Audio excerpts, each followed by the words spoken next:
That's to do. All right, now we should be good. Funny, I have my first meeting of the board meeting. There we go. Is that the ISTE conference? All right, now we should be good. There we go. All right, now we should be good. There we go.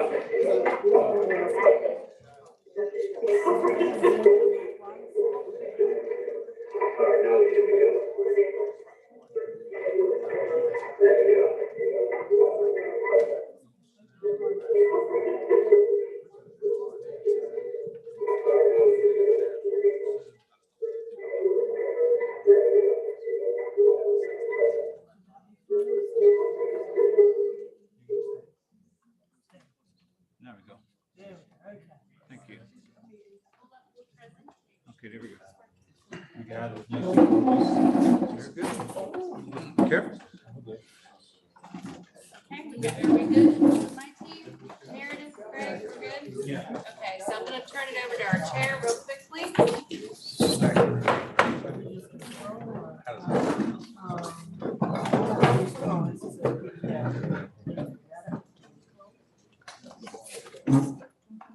Can you go full screen on that? There you go. There you go. Got it. I would like to just say good morning to all of those that are present with us here. We will continue now with our agenda with the second presentation, and I will turn it over to our superintendent at this time. Good morning, everyone. Thank you for being here and thank you for working through that technology issue with us. Our objective today is to meet you guys and talk about the work that you bring. We are very excited about our on-site replacement project for our high school. This is something that's been in the making in Hope County for a very, very long time. And the high school means a lot to our community since it is the high school. So there's a lot of tradition that comes with this high school. So before we get started, I'm going to ask for everybody at the table to introduce themselves so that you know who's here. And then I'm going to turn it over to Blair and CJ and you guys can introduce your team. Okay? I'm Irish Pickett, Chair. I'm Rosa McAllister, Vice Chair. Chad Hunt, Assistant Superintendent of Operations. Scott Manning, Facility. Good morning, I'm Keisha Gibbs, School Board Member. Good morning, Dale Main, School Board Member. Barbara Bowie, School Board Member. Anyone else that you want? I would like to introduce or acknowledge our board chair of the commissioners.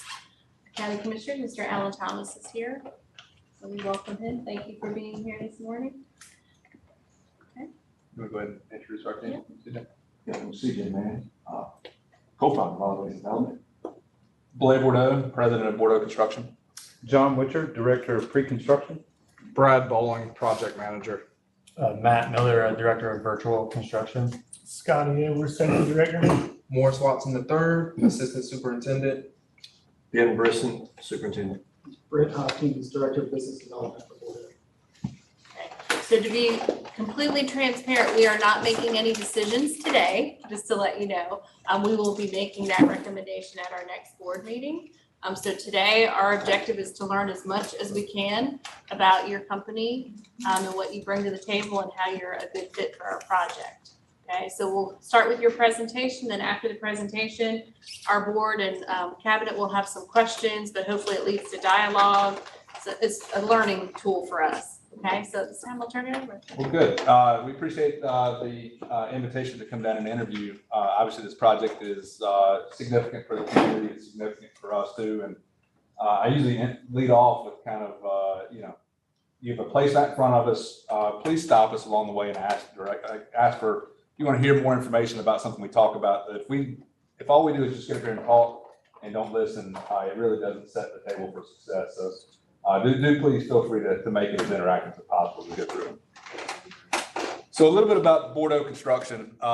We are a third generation North Carolina builder. We focus on primarily CM at risk delivery. CM at risk delivery is in the state relatively new. It was allowed in 2001 by statute, but really it allows us to leverage the depth of our experience to the benefit of our clients. So we've worked on over 240 K-12 campuses in North Carolina.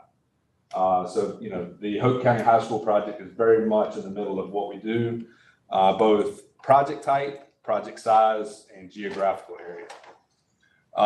As I mentioned, we focus on CM at risk delivery, and a lot of what that does is it allows us the opportunity to leverage our experience in the field, as well as virtual design and construction. So we'll talk more about that, kind of how we see that as an advantage to be able to deliver buildings successfully and also build better buildings. We have a commitment to safety, and I think that's something I really want to stop and focus on because this is an occupied K-12 campus. Having worked on over 200 plus occupied K-12 campuses, that has to be first and foremost in every decision that gets made, both for worker safety as well as staff and student safety. So there's a lot of thought and process that is driven around that specific aspect. As I mentioned, we have a commitment to technology. We think that is something that we do well, and it really allows us to be able to deliver these complex buildings on time, under budget. And then the last thing I think is we believe in leading by example. And when I say that, I'm talking about hub and diversity and a commitment to really showing not just in our team, but really the expectation flows through all the way down to the first tier subcontractors and the second tier subcontractors and suppliers. As I mentioned, this is a map of our school experience across North Carolina. So you can see it geographically. We focus primarily on eastern two-thirds. If you really wanted to skinny it down, it would be basically within 30 miles of I-40 and I-95. But that's really where we focus on is southern North Carolina, southeastern North Carolina, all the way kind of to Greensboro, about as far west as we try to go. Thanks, Blair. CJ Mann, co-founder of Raleigh Raised Development. As Blair mentioned, we really have a commitment to hub and diversity outreach. We're really I know those are buzzwords that we talk about today, but we're really going above and beyond that, but we're capacity building our company and companies like ours so we can reach more, teach more in the future. So again, I'm CJ Mann, Raleigh Raised Development. I'm co-founder along with Terrell Midget and Terrell Bowden, my partners alongside. We have over 20 years of construction management, construction experience. Not only are, we started our company because in our area, we saw that, we noticed that the benefits from redevelopment and construction did not affect those who were of that community. So we started Raleigh Raised to make that change. So every project that Raleigh Raised has, there's an economic and community benefit associated with that, whether that being workforce development trainings and programs for the community, internship and scholarship opportunities. Every program and every project that we are involved with has a community benefit attached to it. In addition to being a general contractor, that gives us a unique outlook on our hub and the minority participation outreach. So we have a unique perspective, and we have a understanding of what it is to be a general contractor in North Carolina, and the growing pains of what it is to growing from small, medium, to large type company. What we want to do is help other companies do that, because we know as a Black company, as a minority-owned business, there's not a lot of companies in the construction industry that look like us. So what we want to do again is help others grow into that trade. So again, every project that we're involved with has internship scholarship opportunities. Mr. Morris Watson here he is one of our interns that went through our program a few years ago, and I just want to give him an opportunity to speak to speak as, about his experiences, what he's learned and his career aspirations with our company. Hey, so my name is Morris Watson III. Before graduating college, I interned with Raleigh Raised. I learned the steps and processes of estimating, scheduling, and the procurement of supplies and materials. Then after graduation, I became a full-time employee as an assistant superintendent. And now I'm currently working under a well-experienced superintendent, Mr. Ben Brisson. And so he's been teaching me and I've been learning things about how to manage subcontractors as well as how to complete a successful project on time and within budget. I have future aspirations of becoming a project manager as well as pursuing and concluding my career as a project executive. Thanks, Morris. As Morris stated, as his experience in the internship program, every project again that we have is intended to have an economic and community benefit to it. So for the Hope High School project, we are intentional and we're intending, we will have 2 interns from Hope High who wish to matriculate in construction management. And then after graduating high school, we'll give them an opportunity to have a scholarship and matriculate through college. After that matriculation through college, then if they wish, I know it's a tough and long road, but if they want, they can have there's a employment opportunity open to students from Hope High. Go back one more place. So this project we're currently working on is Tar Heel K-8 school in Bladen County. The same team, I want to note that SFLA architect, same architect that we propose here is an architect on that project as well. Have a great working relationship with SFLA, Bordeaux, and us. Same partnership will be utilized in this project. Last thing to note on this project is that there's an estimated cost of $40 million. Of that $40 million, the initial statewide goal was 10% minority women-owned businesses. We exceeded that goal by hitting it at 30%. And that's an on-site replacement also, right? That's like correct. There's a school in front. Is that? It is. Right on 87. Our construction team, what I want to point out here is most of our team is here. But what I want to point out is that this will be our same proposed team at Bladen County, at Hope County, from Bladen County. Same proposed team, no additions, no subtractions, but also wanted to note that the conditions will be incorporated with these folks on the screen and with those 2 high school students being incorporated into our structure.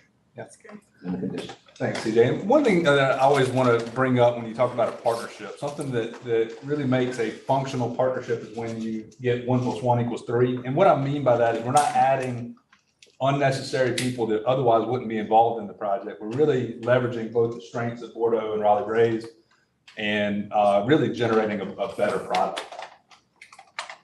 So I'll walk through a couple relevant projects, just kind of talk about why they're relevant, and then we'll kind of dive into some more specific processes as it relates to the Hope County High School project. The first project we highlighted was the Fuller Elementary School, which was completed about, I guess we got 2 weeks ago. We got our CO in Wake County. This was in a south side of Raleigh and really involved a lot of interface with the local community. And it really just demonstrates an ability to deliver a large, complex, risk project on time and on schedule, even in the environment of what we're currently dealing with, which is a highly volatile supply chain. Next project just demonstrates some local experience. Sandhills Community College. This is an education building, obviously on Sandhills Community College in Southern Pines, scheduled to open this fall, and just demonstrates, the subcontracting community that follows our work down here. This is very much where we focus a lot of our time and effort on working. We love working in sand. There's plenty of it down here. And then as CJ mentioned, this is the Tar Heel K-8 in Bladen County. So, and I think the key thing about this one, this is going to be same designer, same mechanical, electrical, plumbing engineer, which is Optima. Our same team is on it, so we have a lot of the experience working through pre-construction with them. We'll have a leg up of putting together the instructions to bidders, bid manual. We very much understand kind of what we're up against working with this designer, and then same team. So we'll understand kind of that ability to deliver in this market. And a lot of the same subcontractors will follow. But I do think that CJ and their role on the team of making sure that we're getting in the churches, getting in the communities, and leveraging those relationships, writing bid packages around those relationships is what we're going to spend a lot of time working on. Our hub plan. So again, I mentioned earlier that the statewide goal was 10%. Here are numbers from our past projects. And I forgot to mention this earlier, but I wanted to step back and talk about our relationship with Bordeaux Construction. It grew from us being a subcontractor on a school project similar to this one. And over the years, talking with Blair and talking with Bordeaux, that kind of fostered into our strategic partnership, similar relationship that we have now. So on projects that we're developing by the race throughout the state, Bordeaux and Blair are our construction management partner and our general contractor. On projects similar to this one throughout the state, large scale, 40, 50, $60 million projects, we are under his tutelage, learning under a protege program, protege partnership.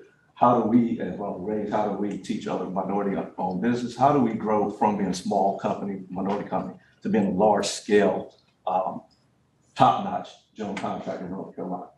What does that look like for capacity building? What does that look like for personnel, bonding capacities, insurances? We're learning all of that on this current project that we have in Tar Heel, but other projects that we have going out throughout the state. So I just wanted to make note of that. I didn't make note of that earlier.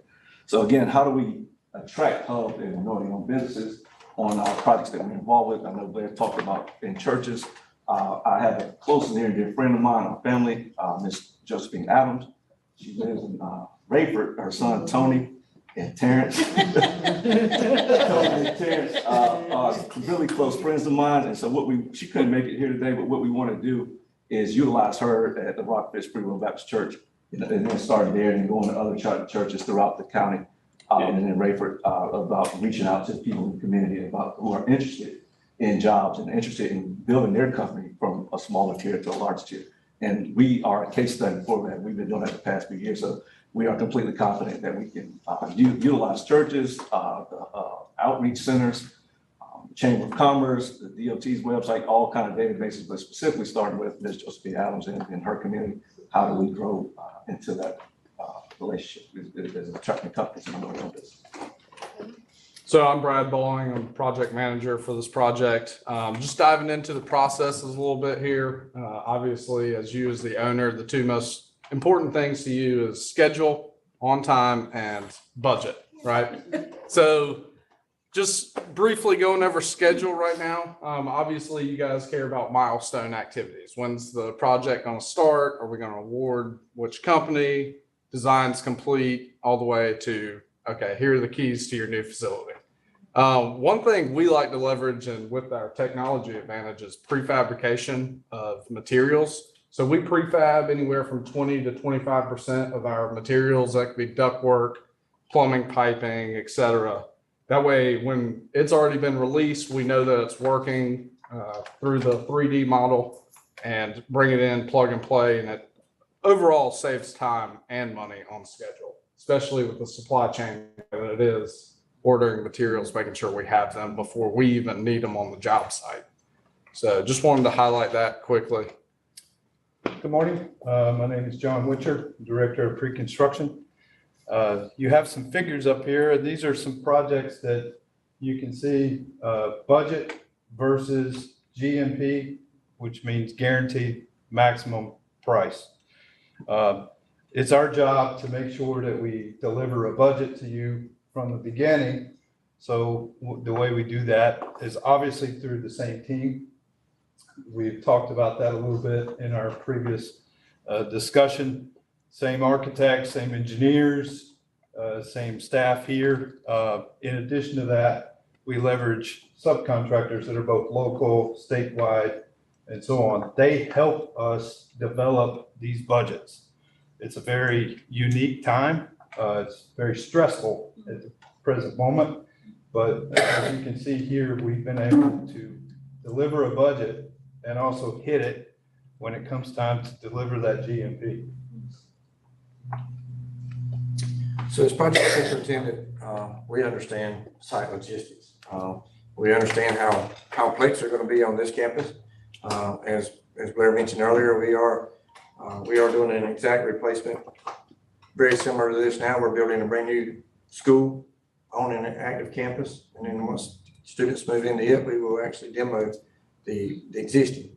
But I've got a lot of years of experience, and I understand how the very most important thing to making all this work is communication. Making sure we have an open line of communication, making sure y'all have my phone number. Y'all can reach out to me at any time. We'll be in very close contact with maintenance director, with principal. And we would create a site logistics plan, something similar to this. And then we would present it to y'all to see how, because y'all know better how your campus flows, how students move around, how everything works a lot better than we do. But we would kind of spitball some ideas, put them out there, let everybody look at them, and then we would build upon that. And that's how we try to make a project successful from that standpoint. And then another thing we do in CM at risk, we're able to do what they call constructability review. So we'll take drawings very early on from the architect. We'll get them at what they call design development or DD, and we'll review those drawings and see where, based on campus restraints or based on material availability or whatever it may be, we'll be able to review those drawings and have input early on in the design phase on what would make it work better for this project, not, as a grand scheme, just boilerplate in the same building over and over again. What makes it work and function better on this campus? And we're able to do that through the constructability review process. And us as superintendents, we're able to bring our years of knowledge and working in the field, putting things together to that aspect of the construction process. So one thing we did that was kind of unique at Bladen County Cardiac KA was at the time is when bar joists and steel deck were a problem. So one of the things we worked with as SFLA at SD level, which is like 30% design, to change the structure type from bar joist and deck, we went to hollow core. And so that was kind of an innovative way to address a logistics issue and a cost issue and still keep, the project moving forward. And that project is similar to the Sandy Grove Middle, is that That is correct. a very similar floor plan? Yes. Yeah, That project had bar joists. okay. So we changed structure type. So that would be an example of constructability review that we're giving input to the designers to help get the best design that fits with the current market. Yeah, my name is Scotty Edwards. I'm the safety director with Bordeaux. And our goal for this project is to achieve zero, which means zero incidents and zero accidents. And I can talk all day long about what we do, but to narrow it down, the most important thing is that our safety orientation, everyone goes through our safety orientation. From the lowest paid worker to you guys, everybody will go through it. And during that time, you'll find out what your required personal protective equipment is your hard hat, your glasses, your vest, work boots, and gloves. But what's so unique about ours is that we show the site logistics plan. Well, this being an occupied site, everybody goes through it, gets a chance to look at the site logistics plan. Me and Morris will go through it, doesn't spend a minute on it. We spend 5 minutes on it, showing them where they can go, where a lay down area is, the emergency areas, in case there is an emergency. We think that really helps out a whole lot for our job sites. And the other thing is that what we do, we're very proud of this. Back in October at Sand Hills Community College, we were accepted into the OSHA SHARP program. We have OSHA come on our job site. We're not scared of them. That's just an extra set of eyes for us. So that they come on site and they look around and ensure us that everyone else gets to go home safe. One other tool we use, and I use it, Ben uses it every day, and it's our project hub, which is we use Procore. What it means for you guys is you guys will all get invited to it.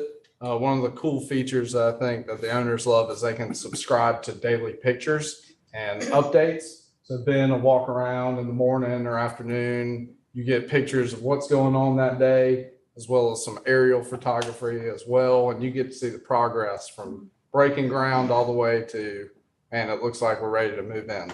So once again, I'm Matt Miller, Director of Virtual Construction. So we use BIM coordination, which stands for Building Information Modeling. And that's a process that we use to actually coordinate all of the building systems. So we'll receive design models of the structure from the architect and the engineer. And then we work with our subcontractors to produce accurate mechanical model, electrical model, plumbing models, sprinkler. We incorporate the actual vendor models from the vendor. So you have actually accurate representation of all the equipment, valves, VAV boxes, everything that's in there.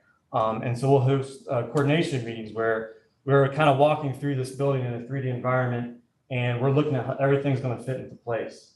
And so throughout this process, we're able to coordinate the entire building before construction begins. And that basically gives you the confidence to do that prefab. You can prefab all of your ductwork and your plumbing. Everything can come onto site. It doesn't stay long, the laydown area. It gets put into place. And then we also used open space, which is kind of like a Google Street View. So it allows you all to actually look at the building. There's a kind of an image of it. But basically, you can get on a website. You can click wherever in the building you want to go, and you can see the progress at that point in time. Yeah, that's huge for me and Ben's life because it saves a lot of on-site problems of this isn't going to fit there. So moving out of the construction process and into the closeout and commissioning, we like to start closeout at about 70% complete of the project. The last project that I completed not too long ago was also PV photovoltaic solar arrays on the roof, which I understand this project has, geothermal, and a lot of the net zero energy efficiency design. So these buildings that are, very smart, very energy efficient, have a very thorough commissioning process. We want to make sure that when the building is done, how it operates, how it works, and how to maintain it. So this is just a quick screenshot of a project that we're on, and it's actually an app on my phone that shows me how much the solar array has saved the county that this was in, and we're up to $25,000 already in just a short few months. So experience with these systems comes a long way into handing it over to you guys and understanding, teaching, that way we're aware of everything. So, we like to think of this as our first day on the project, and, our charge on every project that Port O undertakes is to earn a letter of reference. And one of the things that we understand is you do not earn a letter of reference by being average. You have to be exceptional. And so we have included a book of a couple other K-12 clients, and that would be our charge today, is to earn your letter of reference. So with that, we'll open the floor for any Q&A. So I'm going to start because for me, and you kind of mentioned it a little bit on the on-site replacement, is the safety components. With having 2,000 students who are moving around, cars, buses, like when you guys approach a project like this, like what are the things that as a school system we need to consider, but what are the things that you've had to do before to make that happen for the safety and the logistics of the campus? Just examples of different things we could anticipate. We have very well-defined construction limits and student limits, and by doing so, we would certainly erect a perimeter fence around the project to help keep students and construction activities separated. That's our first line of defense and our primary line of defense. And making sure that we do that, and in training. Everybody, like Scotty said, soon the first day on site, we sit down and do safety orientation. And during that safety orientation, we go over the do's and the don'ts and where you can go, where you can't go.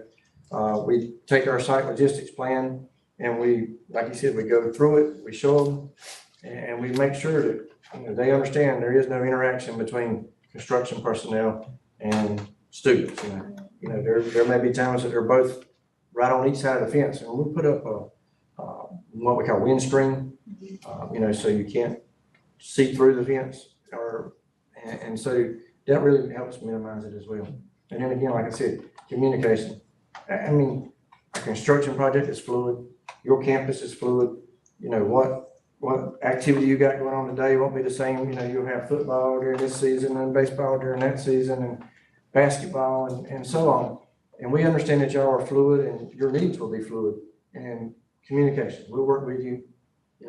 We'll get a schedule from you at the very beginning of what your activities are, and understanding that that is just a schedule and things will move. And through that open line of communication is how we would. Yeah, that logistics plan is not just coordinated with our subs, it's coordinated with you as well. And we try to do that so much in advance so that y'all can discuss that, pass it around amongst yourselves, make some changes to it, and then you give it back to us, and if we need to, we'll make changes on site, so. And that's exactly what we have to do. I mean, we can't sit here and see everything that's going to happen. I'll just be honest with you, and we don't even have a design yet. So, we did a rough one that we put up there. Right. Even at Tar Heel where we are working now, we did a site logistics plan. We got on site and, and the principal, superintendent, maintenance director, everybody reviewed it way before we went to GMP. And we were all on board, but we've made small tweaks to it. Once we got on campus and we realized, the principal came to me and said, no, this one ain't working quite like we want it to. So can we do this? And we just put our heads together and we did that just last week at one of our monthly meetings. We've been there a few months now, but we're still changing it. It's fluid because we realize that things change. And one other thing I think Scotty touched on, background checks. Yeah, so I was going to mention that before they come on site, before our subcontractors come on site, we make sure that they are given a background check, clear background check before they come on a job site. And everyone being will have access to the background checks. When we get them in, we put them on a spreadsheet and upload it to Procore.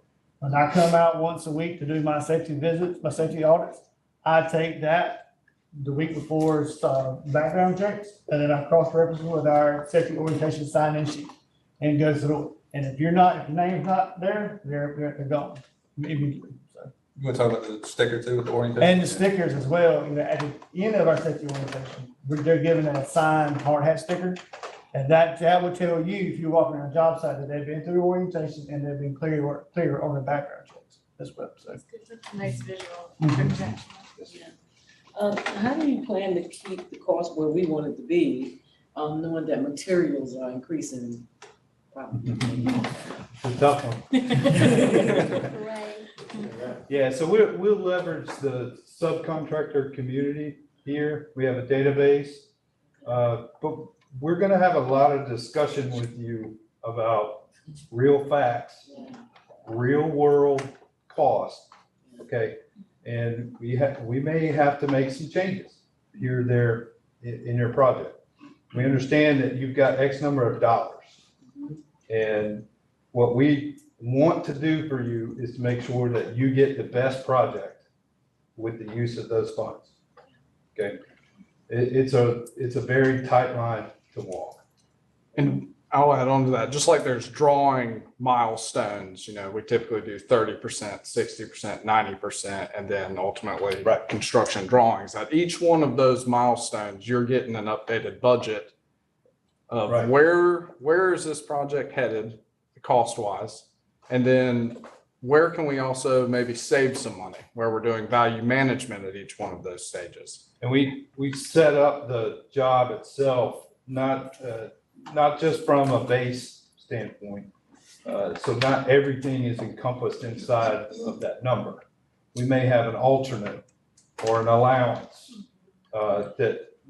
so at the end, if something was to go just a little bit awry, I can take that out of that and the project can still move forward. And that's a lot of what we did at the Tar Heel K-8 project. So early in the project, we looked at changing the structure type that I mentioned. So Holocore is, for those of you that are not in the technical world, it's a precast concrete plank that replaces what you would think of as a typical bar joist. So that was an upfront cost that we captured in bid day dollars because it was part of the project design. As John mentioned, there was several alternates as well at Tar Heel K-8 that were able to be selected that allowed us to get the budget dialed in. So it's working to get the bid day pricing, so your competitive pricing, but given flexibility to make the adds and deletions to that scope and maintain that bid day price. So if those are the steps that you take to ensure that the budget stays on point basically throughout the entire process, what process do you take to ensure that the schedule remains on time? Accountability. A lot of it deals with accountability, but through the BIM process as well. So we're going to take that model, we're going to give it out to mechanical subs, electrical subs, fire suppression, the structural steel, and a lot of these, as Brad said, about 25% of the job itself is actually not built here on site. It's built somewhere else. So we were able to capture some of the construction time that would be here on site is done somewhere else in advance of the delivery of that material. Speaking of material, Yes. you know, the world we live in today, and I'm not asking you to be a fortune teller or to predict the future, but we have a lot of delays in getting a lot of stuff. Right. You know, We did too. Amazon, exactly. You know, do you predict that we're gonna have any delays in getting the materials that we need? We anticipate stuff like that. So on a lot of our projects, we're ears to the ground and listening to what it is that is actually a problem like that. So I'll give you a couple of examples. Please. Electrical, switchgear, as an example. A generator. Well, the generator was A year. a year by the time we order it. So some of that we may want to take, and if we still continue to hear that, offer this to you that we want to bid this early so that we can go ahead and purchase that and then give it to an electrician to install. Okay, if that makes sense. Yeah. And that's a lot of why we do focus on CMS delivery, is it allows some flexibility in understanding that instead of just knowing that we're bidding a job and I can't get the gear on time and we just go into it blindly, is we're able to actually provide that input and get some early packages out. Walk-in cooler freezers are 44 weeks right now. Air handling units are way out. But I do think a lot of it, and I want to go back to what Matt Miller said, is that, you know, taking advantage of the virtual design and prefabrication is a huge benefit to being able to have material on hand. And then when you need to hit the gas pedal, you can hit the gas pedal. So instead of, you know, roughing in maybe a classroom wing in 3 weeks of plumbing underground, we can do it in 3 to 4 days. And so that schedule buys some time towards the end. And the key to that is you have to have the virtual design component done, such that you understand how everything fits together and you know that it's coordinated. So we're building the building virtually day one before we ever dig the first footing. And that's the key component to making that work. I'll just add to that too. So basically you produce a set of 2D drawings that are from your coordinated model. So when you're a mechanic, you're an electrician, those guys arrive on site, everything's ready to go. And Ben Brisson, a big part of the schedule is making sure that he can look out big picture stuff. You know, what might be potential schedule delays. He's not getting bogged down by a plumber saying, hey, this guy's ductwork's in my way, I gotta run pipe through here. That stuff is really taken care of really well so that he can focus on those big picture schedule impact items. It also does one other component that deals with maintenance. And we're able to sit down with your maintenance department and say, okay, do you want an access point here or do you want 2 of them? Do we need to turn the box so that you can access the valves? Because visually we're able to see that. So it gives you the opportunity to have some input. Scott, ask your question about like the walkthroughs. Yeah, like walkthroughs and, you know, like when you're resting on the project stuff, I'd like to be, and some of my team would like to be the head guys of the team, would like to be through the walkthrough process. Right. So that, you know, it's better eyes on with them. Absolutely. Than looking at an iPad, you know, just see what, you know, where the pipes in. Matt, you want to talk to open space? Yeah, I mean, on school project as well, we always sit down with the staff and, you know, before we completely finalize all the valves, VAV boxes, all those locations, you know, we have like clearance boxes around that represent maintenance access areas. So we're looking at that from the very onset. But once we're getting close to the end, yeah, we can go through, we do a walkthrough with the staff and say, hey, are you guys fine with, you know, where this VAV is, your access to it, all these valves. And yeah, open space, I mean, that really, you can get in this thing from day one and see where the coordination is at, you know, and kind of like you're just walking through in a 3D and see how it all goes. But yeah, definitely an in-person meeting that we have and we go through all these locations and if we need to adjust anything, we have time to do it. So. I mean, this is a really cool technology. So you can actually stand in the same spot in the building before there's even footings and snap through in time of that same view as time goes on. So if you're looking at, where does my plumbing underground go? Where my electrical underground go? You can kind of go to that spot of the building and step through time. And so we did that walkthrough at Fuller, and that's once a week. So you get a snapshot once a week. And so we have a project engineer literally puts a camera on their head, walks through the building, and it's like Google Street View. It's really one of the coolest things I've seen. And just like I've been dealing with for the last 2 years, because, you know, I've always had to have a second sub really on standby, because the sub I've got, or the person I got to do the project, they said, well, I can't get it now, or, you know, we just can't do it at that price, and then I have to call backup sub. Y'all, when y'all see you in the bid process, do y'all go through the same thing? Like, you know, make sure you got a second bidder, you know, a second sub on? We do. So I mean, by statute and CM at risk, you have to pre-qualify and then publicly advertise and accept bids from first-tier subcontractors. That's what the statute says. But you know, do we have a second bidder? I think that's part of the pre-qualification process, is really making sure the key subcontractors for the right packages. You know, we absolutely got to have those that are going to be able to deliver. And that's a lot. Prices change so much, and then you can't get to, you know, whatever, and oh my gosh. One of the other big, I guess, insulation, I guess, right, we say it, that we've been able to mitigate some of the price escalation is on the major packages, payment performance bonds from those subcontractors to lock in their pricing, and then they're committed to it. And ordering those materials before they do escalate. So one thing behind the scenes you won't even see us do is just nail paperwork and submittals and equipment approval well before. So we've already got everything approved for the design and for the building, and go ahead and get it ordered, stockpile it somewhere, house it. That way, when we need it on the job site, hey, it's in my garage at the shop, I'll go get it. So that's a big part of ours. And in the schedule, I'll incorporate a lot of those items that have these ridiculous lead times that we're seeing nowadays to say, okay, we need this generator next July. Go ahead and order it in April, the year before.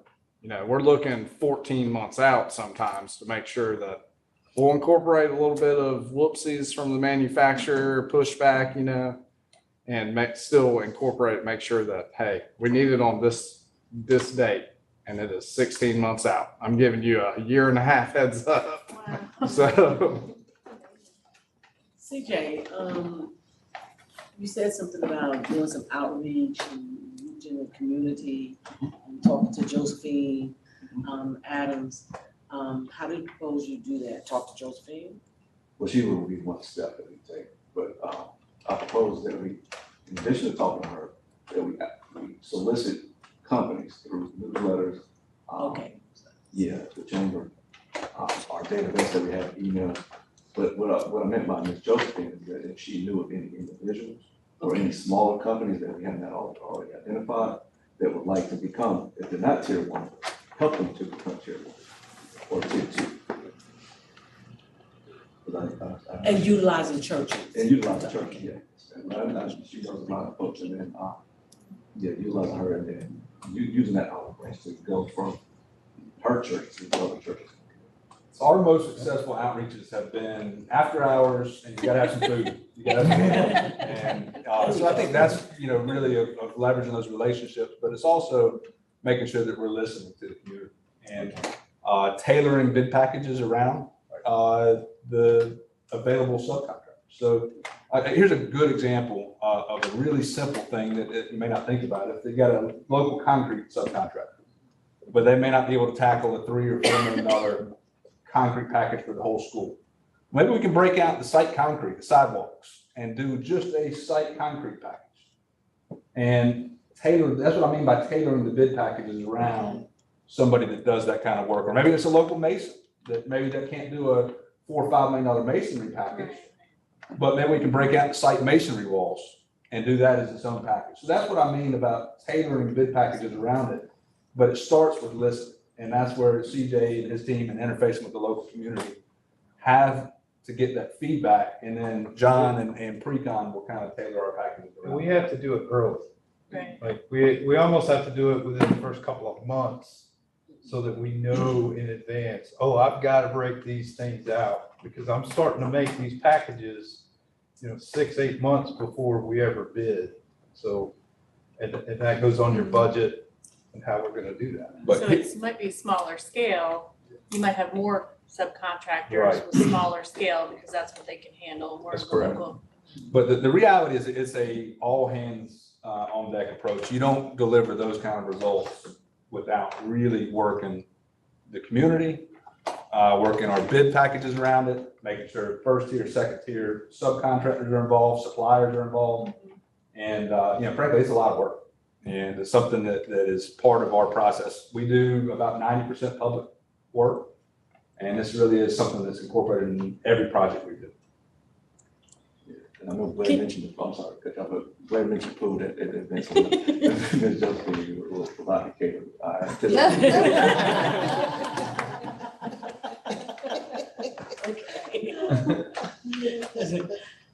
Yeah, did you say, first tier, second tier, what, can you define? Yeah, so first tier subcontractors would be the mechanical, the electrical, the plumbing, the site contractor, drywall contractor, glass contractor. Those would all be considered first tier. So second tier would be like a fire alarm contractor, a data contractor, an AV contractor, mechanical controls, and maybe an insulation subcontractor working under the mechanic. So that would be considered second tier. And then the second tier suppliers would be obviously, the first tier would be mechanical, second tier supplier would be supplying the material. Then you can go third tier, so the fire alarm still got to buy his equipment from somewhere. That would be considered third tier. So it's just a kind of a tiered approach. And that's really where you start delivering some of those results, like the 48%, is you start having, those lower tiers because it branches out, spiders out, and just making sure that you really count.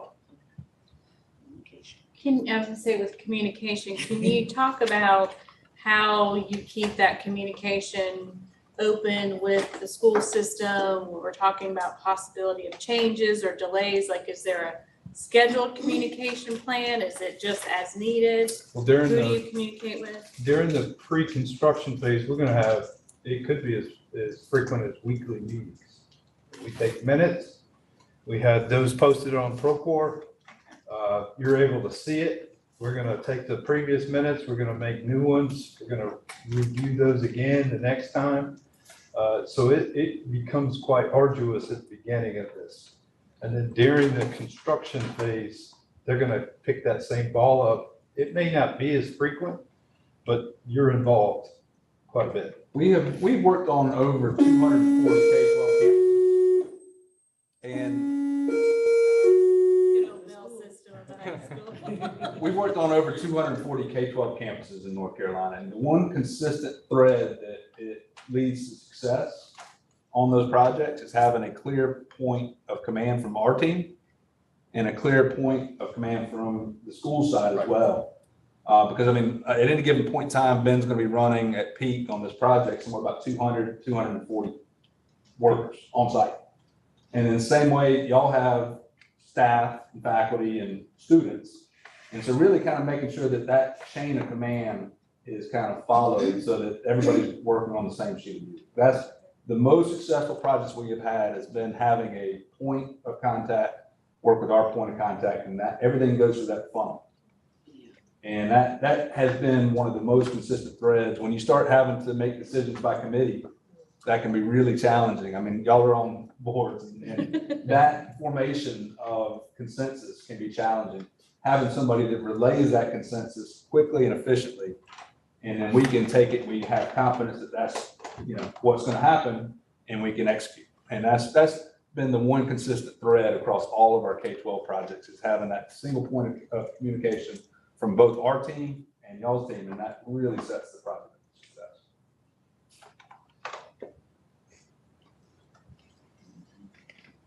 When it's like a change order, like something major comes up, does that flow through us too, or does it stay with y'all? Like you have a big change order process going through? So let's talk about CM at risk. Have y'all done CM at risk on a K-12?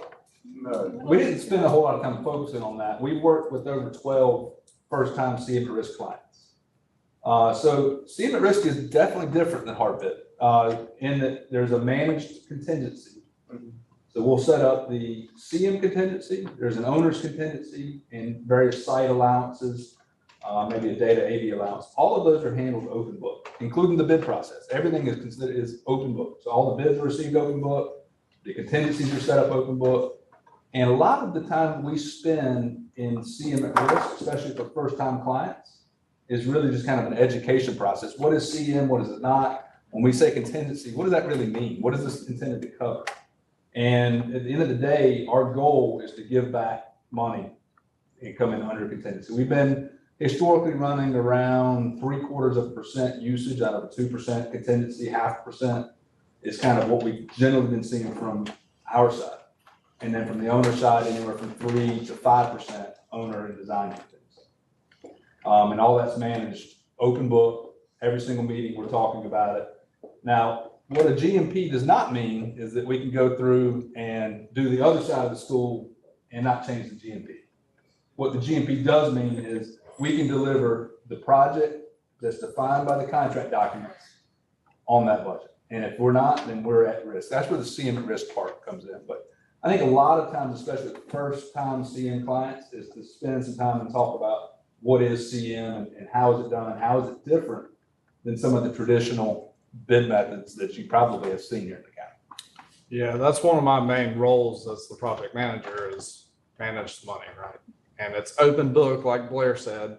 We talk about it at every one of our meetings, what change orders are coming up, whether it's something you want to change. Hey, we want to add some lights over here for some reason or whatever. Goes through 3 approvals. You send it to me, I'll price it up, send it to the architect, make sure that their engineers are reviewing it, they're in line with the cost, and to you guys. And to make sure that the fee is already structured. You know how much money we're making. There's nothing underneath the table on that. Everything's wide open right in front of you, you can see. And just some contract language from the CM contract is we have a fiduciary responsibility to you as our client, which means your budget is our interest. So it is a key role of mine to make sure that your budget is met. And like Blair said, we want to build enough allowances and contingencies to where here's the keys and hopefully here's $500,000 back too. So that's our goal at the end of the day. So. And you guys have worked with the needs-based grants, like I know Bladen has one, because I'm sure that adds a whole nother little layer of accountability and paperwork and things like that. It does, and I think the one lesson learned from the Bladen County project would be that You now need to be in class. The one thing that I think going back and looking at that is they did not receive all of the need-based grant they were expecting. And that caused a kind of a last minute flurry of cutting. And I think that would be the one thing I would do different on this project would be to make sure that we have a better understanding of exact budget. And I think it goes back to the best thing you can do for budget is get bid day competitive pricing. Yeah, one of the good things with that is, because I know the ones that received the grant, most of us were awarded 8% Right. of what we wanted. Now, I do know they're saying there's some hope with the short session that maybe they'll come back and allow funding for those districts that only had partial funding. So you might be going back to the drawing. So what we did on that specific item was we carved out the items that we could add back at a later date. Like your alternatives you kind of talked about, right? Those Right. extras. So photovoltaic solar panels is something, that it can be ready for solar, and if you get funded at a later date, you can add it at any point in time.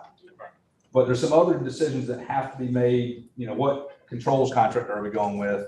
That has to be made and put in motion. And that's where our experience comes in, because we're telling you, hey, if we make this decision, your building is still gonna operate. But if you make this decision without this, then we may have a problem, so. Our job is to give you the tools and the information you need to make the best decision that works for you.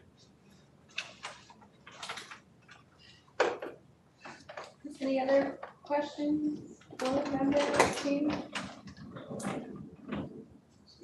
What are some of the safety encounters that you've had and how did you address them? If you've had any? He's Mr. Zero. Yeah, I'm Mr. Zero, so we don't have none.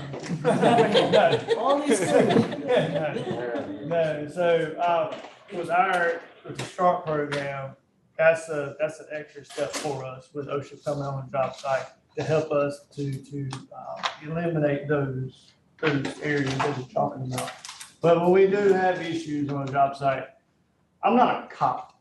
Okay, I'm not, no disrespect. I'm not a cop. So I'm more of a resource. So some of these subcontractors, they may not know. They were taught wrong, something like that. So we go through and we'll have classes, we'll have training with them. I can teach OSHA classes. So if we have issues with that, I can teach the correct classes with them. We did that not too long ago. I think we taught a scalpel class.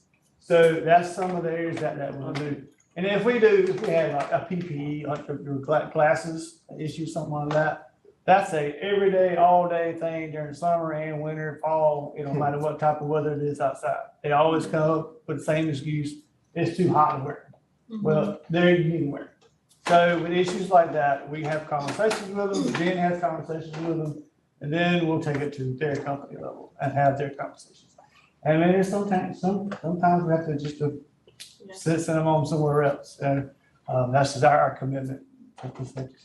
Well, I must say, I work at Sandhills Community College, and I see the fences, because I walk the campus, not as of late because it's been too hot. But I see the fences up and I'm like, oh, man, but I do appreciate it. Well, I think we did put those fences up. I think we did have some of them, people going in and out there. But Yeah, I went through you always ask. I have a question. Have you had any contractors that you thought that would be the right contractors for that particular job? And then when they get in, you find out that they're trying to make shortcuts and do something different than what they were hired to do? Have you had any issues? I would be lying if we never. That is what a lot of Ben's role is quality control, quality assurance, and more. So too. That's divide and conquer. And Ben, you were just talking about how your QA/QC process. Yeah, the best way to do it is be in the field. You cannot do QA/QC from an office trailer. Obviously there is paperwork and there is stuff that I have to do, but I always make sure that someone is in the field, even if I have to be in the office in a meeting or whatever. I'll make sure I have a representative in the field, whether it be Morris or another employee we have. I'll make sure somebody's in the field representing us and overlooking those subcontractors at all times. For two things. One, safety.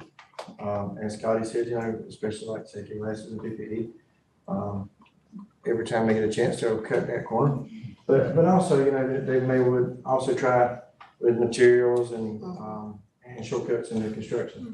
And yes, it does happen quite frequently if you do online. Talk through your pre-construction process and mock-ups. Well, and we do, another way we do it is we build mock-up panels. And mock-ups of different parts of the building. Our primary mock-up would be an exterior wall. It would be able to show the composition of the exterior facade, what the weather barrier, what keeps the water out. We all think, well, it's got brick on it, so that keeps the water out, but technically it does not. It's what's behind that brick is what keeps the water from entering in your building. And that's where you really have to put your main focus in those splashings, air barriers, weather barriers, the stuff that's behind that on that substrate. And we'll build these mock-ups and it'll allow us to see how these flashings go in and where there may be a potential risk of a failure. A corner, if you have some odd shapes or different things, that's where your weakest points are going to be. And by building these mock-ups, and we would put windows, we even build a little sample of the roof a lot of times so we can see how that roof parapet will turn up and get all those systems together. And that allows us to help educate that subcontractor on what we expect. And what we're gonna accept and what we're not gonna accept up front. And then it makes it very easy to us, because, you know, I'm out there helping them with that mock-up, and Marcia's right there, and we have some other employees that would be right there as well. And they're able to see what is acceptable, so if I'm not standing right there, we do have several people roaming the site looking. Yeah, the short answer is tell us how you're gonna build it and we can sign off on it. And then if you go do something different beyond that, it's a different conversation. Correct. Any other questions, board members? Well, thank y'all again for the time. We're Yes. flattered to be here and we very much enjoy building the project with you. Thank you so much. Yes, thank you very much. Thank you. Appreciate it. Thank you so much. Yes, ma'am. Thank you. So see, Yes, ma'am. that just was this cookie for you.